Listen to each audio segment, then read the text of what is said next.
KTR బావమార్తి farm house లో direct గా drugs తీసుకొని దొరికితే ఎందుకో కేటీఆర్ మా బావమార్తిని ఒంగబెట్టి పిల్లలు వాళ్ళ కొట్టండి పోలీస్ స్టేషన్ లో పోయి కోదండం ఎక్కించండి అని ఎందుకో చెప్పలేదు.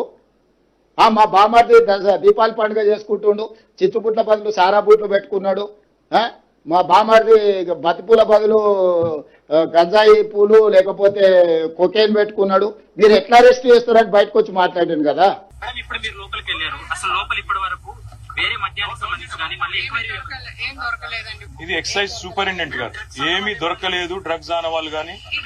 డ్రగ్స్ ఆస్పెక్ట్ మీరే చేస్తారా లేదంటే లా అండ్ ఆర్డర్ వాళ్ళు చూస్తారా? ఇప్పటిదాకా డ్రగ్స్ ట్రేసెస్ ఏం దొరకలేదు. ఇది ఎక్సైజ్ డిపార్ట్మెంట్ సంబంధించిన సిఐ గారు సూపరింటెండెంట్ గారు ఉదయం ఇచ్చిన స్టేట్మెంట్.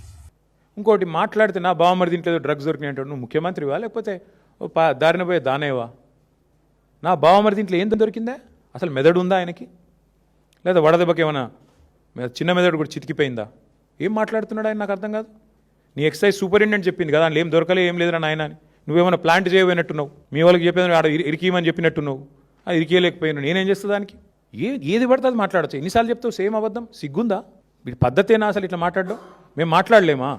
మాట్లాడాలంటే నాకు చాలా ఉంది ముఖ్యమంత్రి గారి గురించి మెటీరియల్, కానీ కొన్ని సభ్యత హద్దులు కూడా ఉంటాయి కొన్నిటికి.